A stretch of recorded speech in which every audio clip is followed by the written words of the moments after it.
लाखों लोगों को नुकसान हुआ, भाई बहन, माता पिता आंखों के सामने मरे, और आज तक हिंदुस्तान के प्रधानमंत्री मणिपुर में आपके आंसू पोंछने, आपसे गले लगने, आपका हाथ पकड़ने नहीं आए। शर्म की बात। शायद नरेंद्र मोदी जी के लिए, बीजेपी और आरएसएस के लिए मणिपुर हिंदुस्तान का भाग ही नहीं है। आपका जो दुख है, आपका दर्द है, वो उनका दुख, उनका दर्द नहीं है। पिछले साल हमने भारत जोड़ो यात्रा शुरू की। कन्याकुमारी से कश्मीर तक हम चले, 4000 किलोमीटर चले, और भारत को जोड़ने की हमने बात की, नफरत मिटाने की बात की, एक धर्म को, एक जात को दूसरी जात से मिलाने की बात की, और बहुत अच्छा रिस्पांस मिला। लाखों लोगों से बातचीत की, उनका दर्द सुना।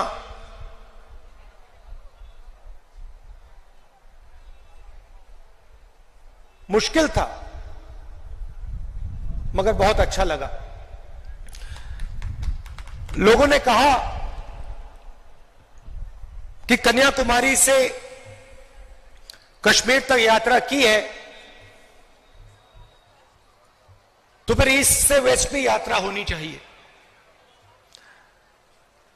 और मैं चाहता था कि जैसे हमने पैदल यात्रा की कन्याकुमारी से कश्मीर, वैसे ही हम ईस्ट से वेस्ट पैदल यात्रा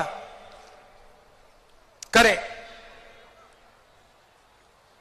मगर चुनाव का समय है और उसमें हमें थोड़ा ज्यादा समय लगता, इसलिए कांग्रेस पार्टी ने, हमने निर्णय लिया कि ये बस यात्रा होगी, हाइब्रिड यात्रा होगी, बस यात्रा होगी, पैदल यात्रा होगी। सवाल उठा कि ये यात्रा शुरू कहां से होनी चाहिए। कोई लोग कह रहे थे कि वेस्ट में शुरू होनी चाहिए, कोई कह रहे थे ईस्ट में शुरू होनी चाहिए, और मैंने साफ कहा कि अगली भारत जोड़ो यात्रा सिर्फ मणिपुर से ही शुरू हो सकती है और कहीं से नहीं शुरू हो सकती।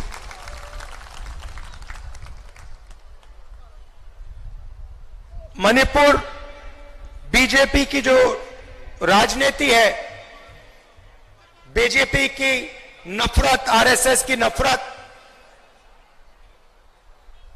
उनका जो दृष्टिकोण है,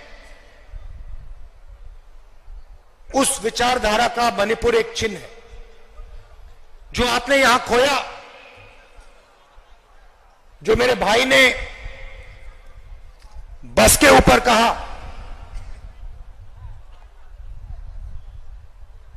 कि we have lost what is most precious to us, you have lost it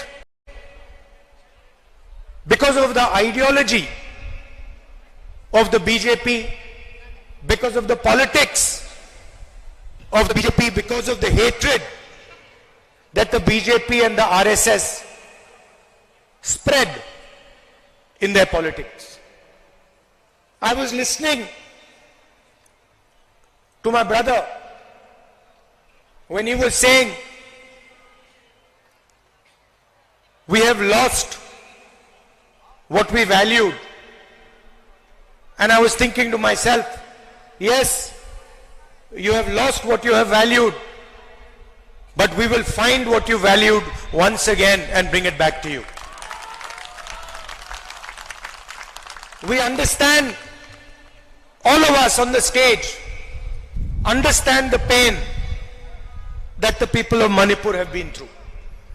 We understand the hurt, the loss, the sadness that you have been through. And we promise you, we commit to you that we will bring back what you valued. We will bring back the harmony, the peace, the affection that this state has always been known for. Question arises, why Nyaya Yatra? Because we are going through a period of great injustice in India. Social, economic, and political injustice.